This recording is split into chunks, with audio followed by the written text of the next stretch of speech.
Good morning, everybody. So I didn't want to make a poor sales pitch, so I'm going to do some more controversial, maybe a little bit provoking talk to some companies, maybe also to some of my follow-up speakers. But first, our company name is called 21 Analytics, which might sound a bit confusing because we're not doing analytics. We're not like elliptic or chain analysis or any of them. Just as a first heads up. So at first, I have here the definition of what blockchain analysis is, taken from everybody's favorite trusted source, Wikipedia. Is the process of inspecting, identifying, clustering, modeling, and visually representing data on a blockchain, but also, most importantly, connecting that data with real-world information. So these companies, they try to get data from outside of the blockchain and attach it to addresses and transactions. And you can see an example here below. It's no cipher trace, it could be elliptic, all of them have, broadly speaking, the same concept. Where you have an address here, you see the risk score. This is from the Twitter hack 2020. So the risk is very high if you accept coins from there. You see the amount and everything. And obviously that's a criminal. So as a bank, you do not want, or as a WASP in general, virtual asset service provider, you do not want to take transactions or accept coins from this source. But now, the interesting part is like, all the blockchain data, the address, the balance, everything, that's everybody who runs a Bitcoin node can check that himself, that's public.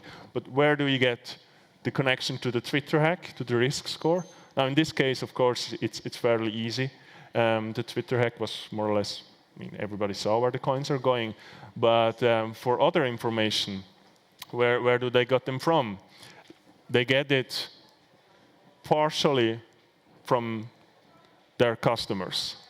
Because I just take chain analysis here as an example. But their biggest customers, as you can see here, Coindesk is an article from 2020. They make a multi-million-dollar deals with the US government. So they're doing every year a lot of money with the agencies, meaning the FBI, also the CIA, especially, of course, the tax authorities. Those are the ones who are the number one customers of these companies when it comes to revenue. When it comes to number of customers, now I cannot say which company that was. It was not elliptic, but another one where the C-level told me more than 90% of their customers are WASPs, meaning exchanges, banks, broker, crypto companies. But the majority of the revenue, as I said before, comes from the government. So what does that mean for you as a WASP, as a broker or as an exchange? Are you their customer or are you their product, like it is with Facebook? But just in this case, you also pay. So you're kind of both, but you are the number one, or maybe not the number one, but you're a very important data source. Because every time you look up an address using elliptic or using any of them, shouldn't call any names, they are probably going to register that you as a company are interested in that address.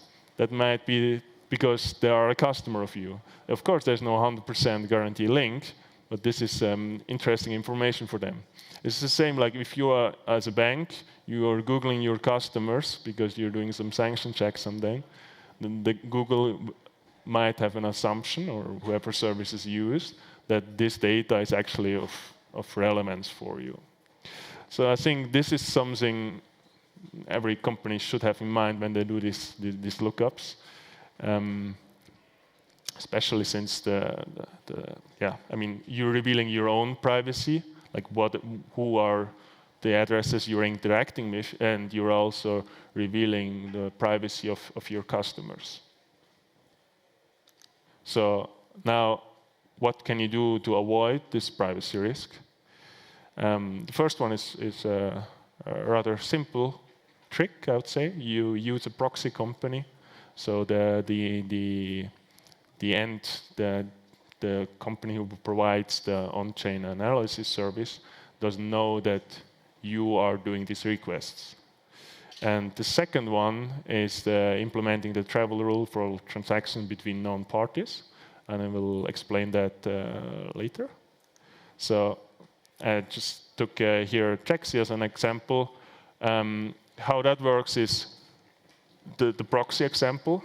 You have different financial institutions, can be different banks. They all access the same proxy server, and then you get different results, or it could even be the same data provider. But for the data provider, it's just one source request. So the data provider on one of this on-chain analysis company, they don't actually know who did the request. So you're keeping your privacy and you're keeping the privacy of your customers.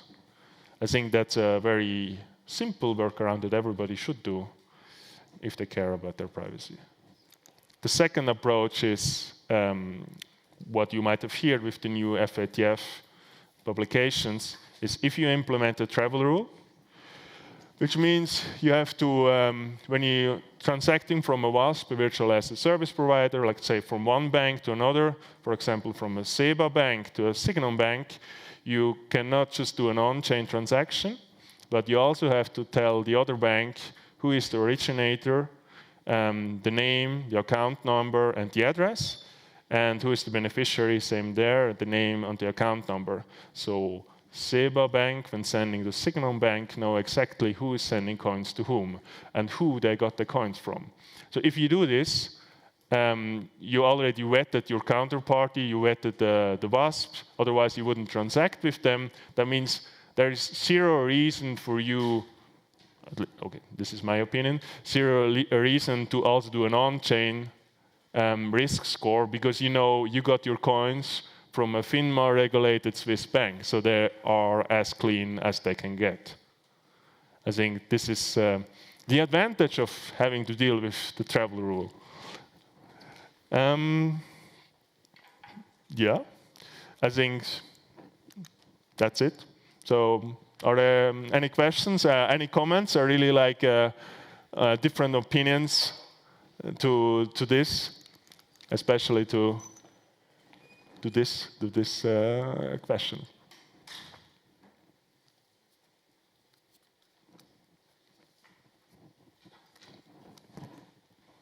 Yeah.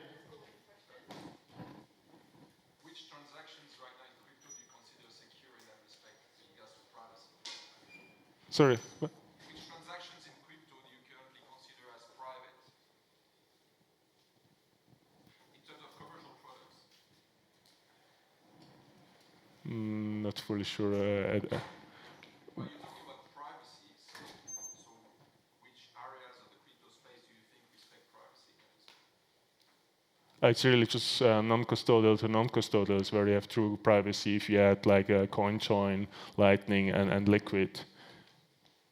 If this is what you're talking about. Of course, or if you're a WASP, you can do CoinJoin from one WASP to another WASP. Actually, if you implement a travel rule again, you can do as much mixing between WASP as you want, because then you don't need a risk score. So I think this is something WASP should do between each other. Okay, so it's through compliance that you reach that privacy in a way. As a WASP, yes, you're actually through compliance, you get more privacy than without compliance.